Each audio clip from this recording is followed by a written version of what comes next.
At-Tijani. La partie 4. Si tu n'es pas à jour, je t'invite à cliquer sur la liste de lecture en bas de cette vidéo. Commençons. Enfin, le cheikh retourna au Caire, accompagné des pèlerins. Là, il retrouva Mahmoud al-Kurdi, qui était d'origine irakienne.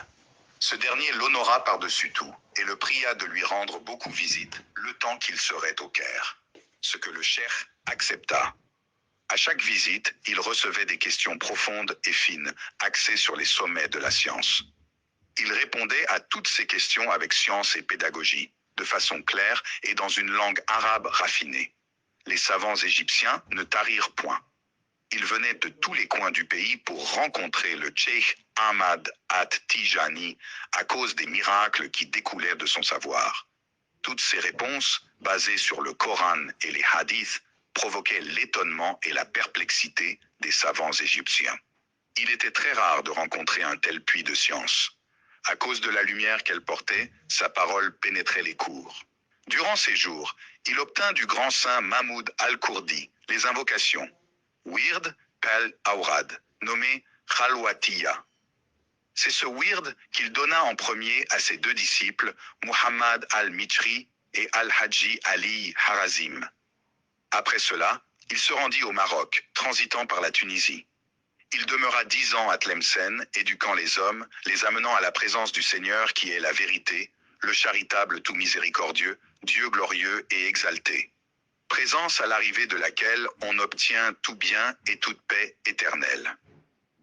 En l'an 1191 de l'Hégire, le cheikh Ahmad At-Tijani se rendit à Fès en vue d'effectuer une visite pieuse, ziyara, en direction de Cheikh Al-Idriss le Petit. C'est sur le chemin qu'il rencontra Ali Harazim pour la première fois. Il lui dit « Tu as vu, il y a longtemps de cela en songe que ton initiateur dans la voie est Ahmad At-Tijani. » « Oui, c'est vrai, répondit Ali Harazim. Je suis Ahmad At-Tijani. Sur l'heure, Ali Harazim lui prêta le serment d'allégeance.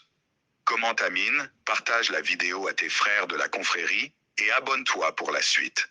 L'histoire incroyable du cheikh Ahmad At-Tijani. La partie 4. Si tu n'es pas à jour, je t'invite à cliquer sur la liste de lecture en bas de cette vidéo. Commençons. Enfin, le cheikh retourna au Caire, accompagné des pèlerins. Là, il retrouva Mahmoud al-Kurdi, qui était d'origine irakienne. Ce dernier l'honora par-dessus tout et le pria de lui rendre beaucoup visite le temps qu'il serait au Caire. Ce que le cheikh accepta. À chaque visite, il recevait des questions profondes et fines, axées sur les sommets de la science. Il répondait à toutes ces questions avec science et pédagogie, de façon claire et dans une langue arabe raffinée. Les savants égyptiens ne tarirent point. Ils venaient de tous les coins du pays pour rencontrer le cheikh Ahmad At-Tijani à cause des miracles qui découlaient de son savoir. Toutes ces réponses, basées sur le Coran et les hadiths, provoquaient l'étonnement et la perplexité des savants égyptiens. Il était très rare de rencontrer un tel puits de science. À cause de la lumière qu'elle portait, sa parole pénétrait les cours. Durant ces jours, il obtint du grand saint Mahmoud al-Kurdi les invocations Wird Pal Aurad, nommé Khalwatiya. C'est ce Wird qu'il donna en premier à ses deux disciples, Muhammad al-Michri et al-Haji Ali Harazim. Après cela, il se rendit au Maroc, transitant par la Tunisie. Il demeura 10 ans à Tlemcen, éduquant les hommes, les amenant à la présence du Seigneur qui est la vérité, le charitable tout miséricordieux, Dieu glorieux et exalté. Présence à l'arrivée de laquelle on obtient tout bien et toute paix éternelle. En l'an 1191 de l'Hégire, le cheikh Ahmad At-Tijani se rendit à Fès en vue d'effectuer une visite pieuse, ziyara, en direction de Cheikh Al-Idriss le Petit. C'est sur le chemin qu'il rencontra Ali Harazim pour la première fois. Il lui dit « Tu as vu, il y a longtemps de cela en songe que ton initiateur dans la voie est Ahmad At-Tijani. » « Oui, c'est vrai, répondit Ali Harazim. Je suis Ahmad At-Tijani. Sur l'heure, Ali Harazim lui prêta le serment d'allégeance. Commente Amin, partage la vidéo à tes frères de la confrérie et abonne-toi pour la suite. L'histoire incroyable du cheikh Ahmad At-Tijani. La partie 4. Si tu n'es pas à jour, Je t'invite à cliquer sur la liste de lecture en bas de cette vidéo. Commençons. Enfin, le cheikh retourna au Caire, accompagné des pèlerins. Là, il retrouva Mahmoud al-Kurdi, qui était d'origine irakienne. Ce dernier l'honora par-dessus tout et le pria de lui rendre beaucoup visite le temps qu'il serait au Caire. Ce que le cheikh accepta.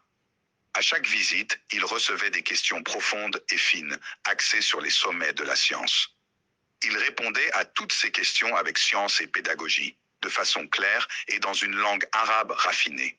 Les savants égyptiens ne tarirent point.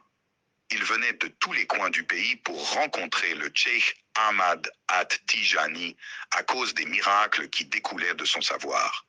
Toutes ces réponses, basées sur le Coran et les hadiths, provoquaient l'étonnement et la perplexité des savants égyptiens. Il était très rare de rencontrer un tel puits de science. À cause de la lumière qu'elle portait, sa parole pénétrait les cours. Durant ces jours, il obtint du grand saint Mahmoud al-Kurdi les invocations Wird Pel Aurad, nommé Khalwatiya. C'est ce Wird qu'il donna en premier à ses deux disciples, Muhammad al-Michri et al-Hadji Ali Harazim. Après cela, il se rendit au Maroc, transitant par la Tunisie. Il demeura 10 ans à Tlemcen, éduquant les hommes, les amenant à la présence du Seigneur qui est la vérité, le charitable tout miséricordieux, Dieu glorieux et exalté. Présence à l'arrivée de laquelle on obtient tout bien et toute paix éternelle. En l'an 1191 de l'Hégire, le cheikh Ahmad at-Tijani se rendit à Fès en vue d'effectuer une visite pieuse, ziyara, en direction de Cheikh Al-Idriss le Petit. C'est sur le chemin qu'il rencontra Ali Harazim pour la première fois. Il lui dit « Tu as vu, il y a longtemps de cela en songe que ton initiateur dans la voie est Ahmad at-Tijani. » « Oui, c'est vrai, répondit Ali Harazim. Je suis Ahmad at-Tijani. Sur l'heure, Ali Harazim lui prêta le serment d'allégeance. Commente Amine, partage la vidéo à tes frères de la confrérie et abonne-toi pour la suite. L'histoire incroyable du cheikh Ahmad at-Tijani. La partie 4. Si tu n'es pas à jour, je t'invite à cliquer sur la liste de lecture en bas de cette vidéo. Commençons. Enfin, le cheikh retourna au Caire, accompagné des pèlerins. Là, il retrouva Mahmoud al-Kurdi, qui était d'origine irakienne. Ce dernier l'honora par-dessus tout et le pria de lui rendre beaucoup visite le temps qu'il serait au Caire. Ce que le cheikh accepta. À chaque visite, il recevait des questions profondes et fines, axées sur les sommets de la science. Il répondait à toutes ces questions avec science et pédagogie, de façon claire et dans une langue arabe raffinée. Les savants égyptiens ne tarirent point. Ils venaient de tous les coins du pays pour rencontrer le cheikh Ahmad at-Tijani à cause des miracles qui découlaient de son savoir. Toutes ces réponses, basées sur le Coran et les hadiths, provoquaient l'étonnement et la perplexité des savants égyptiens. Il était très rare de rencontrer un tel puits de science. À cause de la